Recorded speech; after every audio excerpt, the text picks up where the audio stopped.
আমরা এখন ওয়েট করছি ক্যাবেল কারের জন্য। ক্যাবেল কার আসছে আমাদের নিতে, তাই আমরা ওয়েট করছি এবং দাঁড়িয়েও দেখছি যারা যারা গেছেন তারা রিটার্ন করছেন। যারা ওপারে গেছেন তারা এই কারে রিটার্ন করছেন, এই ক্যাবেল কারে।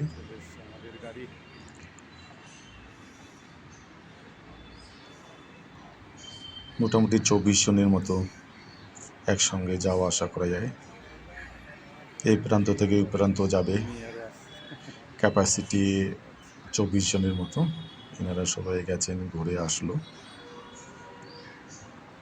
সব নামছে এখন। এনাদের নামা হয়ে গেলে তারপরে আমরা উঠবো ক্যাবেল কারে।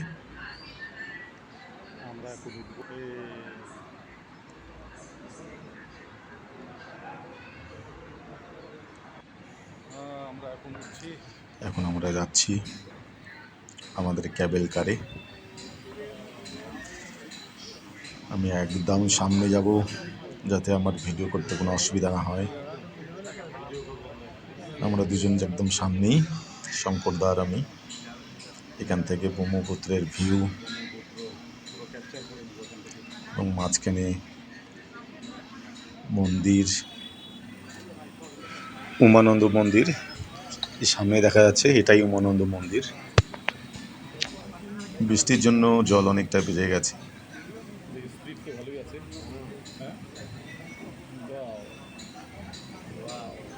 তাই আর আমাদের এই সামনে মন্দির, এই মন্দির দর্শন হলো না।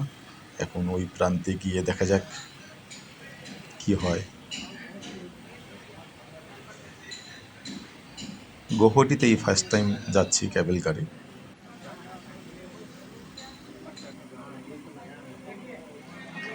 এটাই হচ্ছে উমানন্দ মন্দির, যে মন্দির দেখার জন্য আমরা এসেছিলাম, কিন্তু ব্যাড লাক, দেখতে পেলাম না।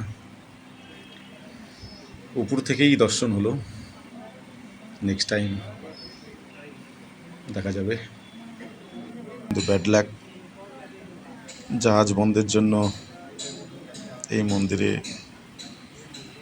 দর্শন হলো না, কারণ এটা ক্যাবেল কারে এখানে কোনো স্টেশন নেই, একদম নদীর ওই প্রান্তে।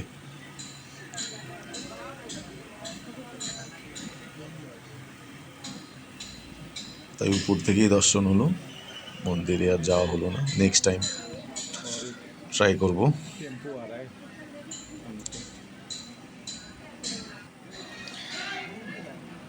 এখন আমরা যে এই মন্দির আছে উমানন্দ মন্দির, আমরা এই উমানন্দ মন্দিরের উপর দিয়েই যাচ্ছি, কিন্তু আমাদের দর্শন হলো না, ব্যাড লাক।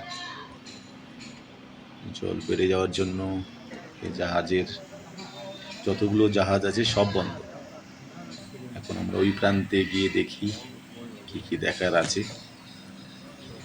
আমাদের কার চলে আসলো, এখন আমরা নামছি।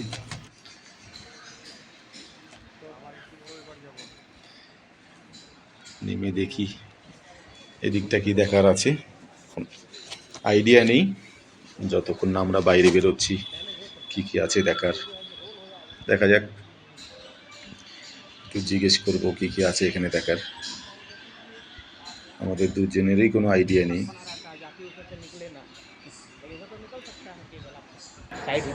नहीं नहीं ये एक्स्ट्रा है, वही उसी का है, एक्स्ट्रा है, एक्स्ट्रा है। চল এখানে একটু চা ফা খাই।